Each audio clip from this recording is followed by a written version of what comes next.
अस्सलाम वालेकुम student. Lactose intolerance या हाइपोलैक्टेजिया, लैक्टोज इंटॉलरेंस या हाइपोलैक्टेजिया ये कौन सा क्लिनिकल कंडीशन है? ये बहुत ही इंपॉर्टेंट और इंटरेस्टिंग क्लिनिकल कंडीशन है। अक्सर आप लोगों ने इनको देखा होगा अपने सराउंडिंग में। तो आज डिस्कस करते हैं लैक्टोज इंटॉलरेंस और हाइपोलैक्टेजिया, इसके टाइप्स कौन कौन से, इसके रिस्क फैक्टर्स हमारे साथ क्या क्या है और इसके लिए हम कौन सा ट्रीटमेंट करेंगे, इसको अवॉइड करने के लिए क्या क्या प्रोसीजर करेंगे, मैकेनिज्म इसका क्या है और काजेस क्या है। ये सब चीजें मैं आप लोगों के साथ बारी बारी डिस्कस करता हूँ। तो सबसे पहले आती है डिफिनेशन की तरफ कि लैक्टोज इंटॉलरेंस क्या होता है। लैक्टोज इंटॉलरेंस वो क्लिनिकल कंडीशन है जिसमें हमारे बॉडी ये एबिलिटी लॉस कर जाती है कि वो मिल्क शुगर को डाइजेस्ट करे। मिल्क शुगर को डाइजेस्ट करने की एबिलिटी हमारे बॉडी में नहीं होती। मिल्क शुगर को डाइजेस्ट करने की एबिलिटी हमारे बॉडी में नहीं होती। मिल्क शुगर हमारे साथ क्या है? लैक्टोज को हम मिल्क शुगर कहते हैं। लैक्टोज एक डाइसैकेराइड है जो कि कॉम्बिनेशन है ग्लूकोज प्लस के लैक्टोज का।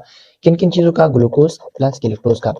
अगर हमारी बॉडी में ये एबिलिटी नहीं है कि वो लैक्टोज को डाइजेस्ट करे, इसकी मेटाबॉलिज्म करे ग्लूकोज प्लस गैलेक्टोज में, तो ऐसे कंडीशन को हम क्या कहते हैं? हाइपोलैक्टेजिया या लैक्टोज इंटॉलरेंस। मतलब हमारी बॉडी इंटॉलरेंट है टुवर्ड द लैक्टोज। वो लैक्टोज यानी मिल्क शुगर को डाइजेस्ट नहीं कर सकती।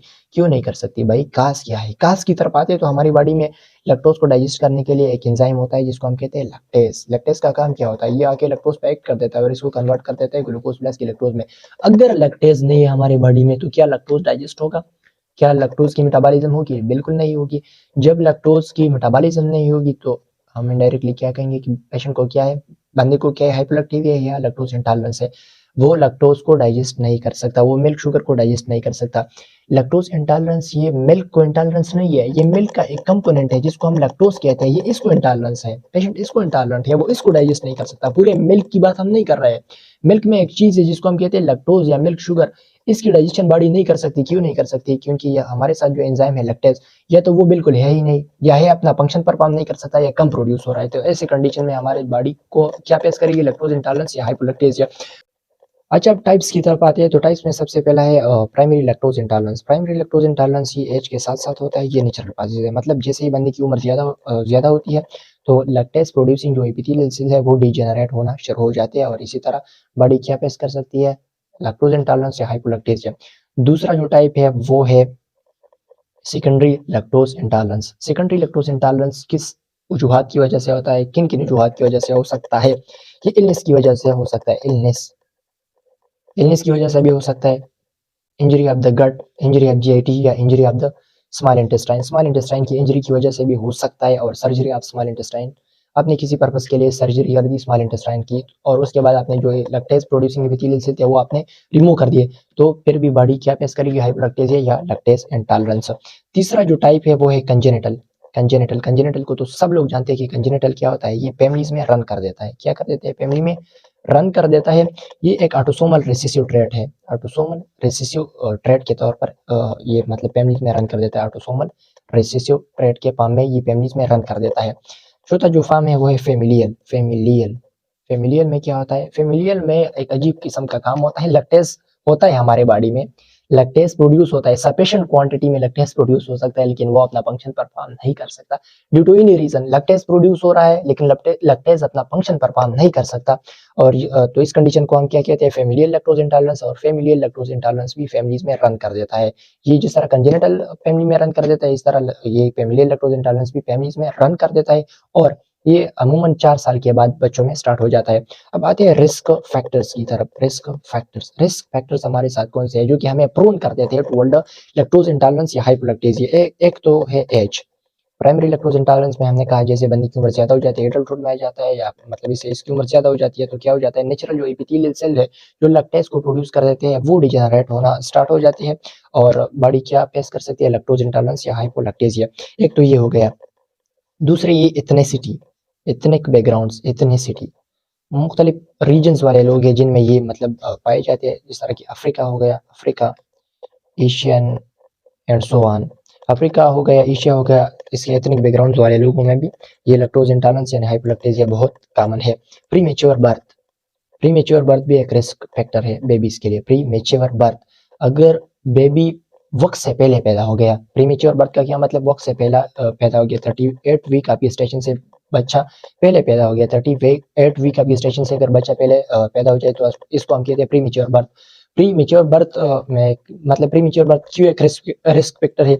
ये इसलिए एक रिस्क फैक्टर है कि अमूमन ये वो एपिथेलियल सेल जो कि लैक्टेज को प्रोड्यूस कर देते हैं वो लेट थर्ड ट्राइमेस्टर में पैदा होते हैं। लेट थर्ड ट्राइमेस्टर में वो सेल्स जो कि लैक्टेज को प्रोड्यूस कर देते हैं वो प्रोड्यूस होते हैं। वो सेल जो लैक्टेज को प्रोड्यूस कर देते हैं वो अमूमन लेट थर्ड ट्राइमेस्टर में स्टार्ट हो जाते हैं। अगर प्रीमेच्योर बर्थ हो गया 38 वीक से पहले बंदा पैदा हो गया तो जो सेल्स हमें रिक्वायर है लैक्टेज की प्रोडक्शन के लिए वो नहीं बनेंगे और एज अ रिजल्ट हमें क्या होगा? हाइपोलैक्टेजिया या लैक्टेज इंटॉलरेंस होगा। डिजीज ऑफ स्मॉल इंटेस्टाइन भी रिस्क फैक्टर में आ सकते हैं। Disease of small intestine, disease of small intestine में क्या मतलब? बैक्टीरियल ओवर ग्रोथ हो गया, बैक्टीरिया जो नॉर्मल फ्लोरा होता है उससे मतलब ज्यादा प्रोड्यूस हो गया बैक्टीरिया। मुख्तलिफ किस्म के सीलिक डिजीज हो गए, सीलिक डिजीजेस, क्रोहन्स डिजीज, ये सारे के सारे आपको प्रोन कर देते हैं लैक्टोज इंटॉलरेंस या हाइपोलैक्टेजिया की जानिब आपको ये ले सकते हैं। कैंसर थेरापी भी एक रिस्क फैक्टर है। कैंसर थेरापी में हम क्या कर देते हैं? सेल्स को टारगेट कर देते हैं और इसको डिस्ट्रॉय कर देते हैं वाया रेडिएशन। फॉर एग्जांपल एक बंदे ने रेडिएशन थेरापी की है, कैंसर थेरापी की है और उस रेडिएशन की वजह से उसके जो लैक्टेज प्रोड्यूसिंग सेल है वो खत्म हो गए हैं, तो फिर भी कंडीशन किस तरफ जाएगा? हाइपोलैक्टेजिया या लैक्टेज इंटॉलरेंस में जाएगा।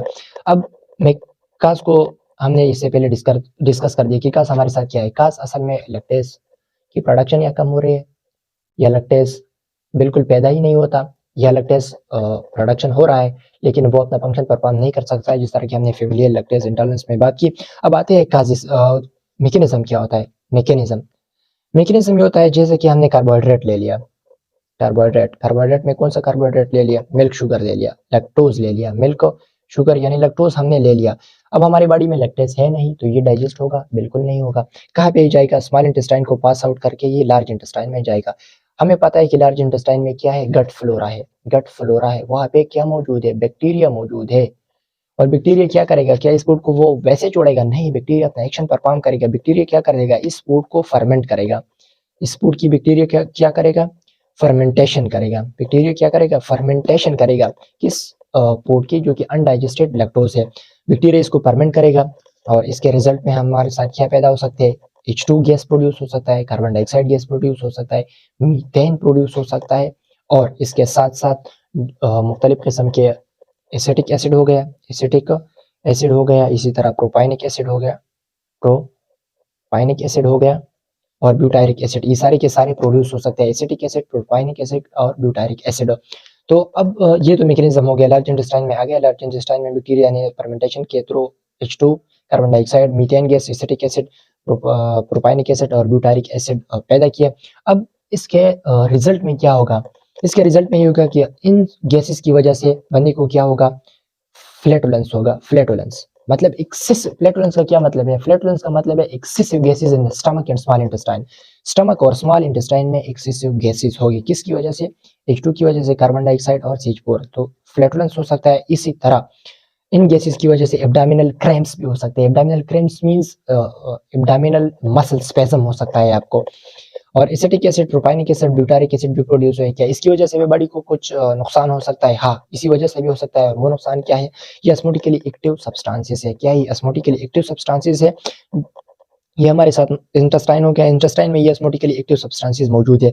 ऑस्मोटिकली एक्टिव सब्सटेंसेस क्या करेंगे? वाटर को एब्जॉर्ब करेंगे। ऑस्मोसिस के थ्रू ये क्या करेंगे? वाटर को ल्यूमेन तक लाएंगे और वाटर जब ल्यूमेन तक आएगा तो बॉडी को दो कंडीशन हो सकते हैं। एक तो बंदा क्या होगा? डिहाइड्रेटेड, डिहाइड्रेशन काज कर सकता है और डिहाइड्रेशन के साथ ये डायरिया भी काज कर सकते हैं। DD से याद रखिए। डिहाइड्रेशन और डायरिया किस चीज से हो सकता है?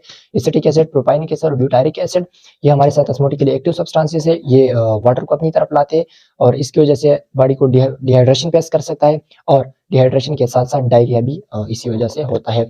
और एक्सेसिव एब्नॉर्मल गैसेस किसकी वजह से हो सकता है? H2 की वजह से, कार्बन डाइऑक्साइड की वजह से और मीथेन की वजह से। अब काजेज और मैकेनिज्म के बाद सिम्टम्स की तरफ आते हैं। सिम्टम्स, अब इसमें कुछ सिम्टम्स ऐसे हैं जो तो बहुत कॉमन होते हैं, मतलब ये हर एक में हो सकते हैं और बात ऐसे है जो कि मतलब लेस कॉमन है। किसी में हो सकता है, किसी में नहीं हो सकता। अब वो सिम्टम्स जो कॉमन है, वो सिम्टम्स जो कॉमन है उसको आप ADF से याद रखें। ADF क्या मतलब? एब्डोमिनल पेन होगा, डायरिया होगा, इससे पहले हमने आप लोगों को बता दिया। एब्डोमिनल पेन क्यों होगा? एब्डोमिनल स्पेज्म की वजह से, एक्सेसिव गैसेस की कम्युलेशन की वजह से। डायरिया क्यों होगा? ऑस्मोटिकली एक्टिव सब्सटेंसेस वहां पे मौजूद है, वो वाटर को अपनी तरफ खींच लेते हैं। डिहाइड्रेशन होगा, डिहाइड्रेशन के साथ डायरिया भी हो सकता है।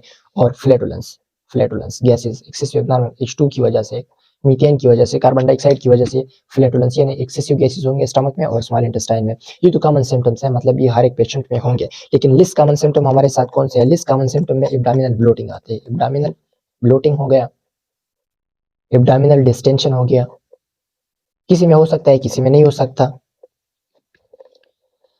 अच्छा, ट्रीटमेंट की तरफ अब आते हैं।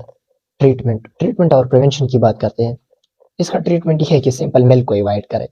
एक सिंपल ट्रीटमेंट इसके मतलब जिस चीज की वजह से हो रहा है वो चीज ना ले, मिल्क को क्या करे? Avoid milk sugar, avoid milk sugar.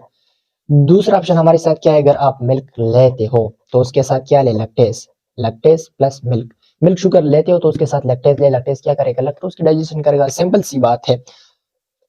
तीसरा क्या है? आप वेरिस फूड ले सकते हैं जिसमें लैक्टोज क्या हो? लैक्टोज आपके साथ कम हो। वो फूड जिसमें लैक्टोज कम हो वो आप ले सकते हैं मिल्क के बजाय। उन फूड्स के चंद चंद के नाम में जिक्र करता हूं आप लोगों के साथ। फॉर एग्जांपल बटर ले ले, बटर, बटर मिल्क ले ले, उसमें लैक्टोज कम होता है। चीज में भी कम होता है, चीज। इन दोनों में क्या होता है? लैक्टोज कम होता है। गोट्स मिल्क, गोट्स, बकरी का दूध पी लिया करे। अगर जिसको लैक्टोज इंटॉलरेंस है तो वो क्या करे? गोट्स मिल्क ले ले। तो गोट्स मिल्क में क्या होता है? लैक्टोज इसमें भी कम होता है। आइसक्रीम ले ले, आइसक्रीम, आइसक्रीम के साथ मिल्क शेक भी आप ले सकते हैं, मिल्क शेक्स। तो ये चंद प्रिवेंशन थे, चंद ट्रीटमेंट थी जो कि जनरली मैंने आप लोगों को बता दिया कि अवॉइड मिल्क शुगर। एक तो मिल्क को ना ले, अगर मिल्क ले रहे हो तो उसके साथ लैक्टेज ले ले। काउ मिल्क ले रहे हो तो उसके साथ लैक्टेज ले ले। लैक्टेज क्या करेगा? लैक्टोज की डाइजेशन करेगा। या वो फूड ले ले जिसमें लैक्टोज कम है। उसमें क्या आते हैं? बटर मिल्क हो गया, चीज हो गया, गोट्स मिल्क हो गया, आइसक्रीम हो गया, milk shake and so on.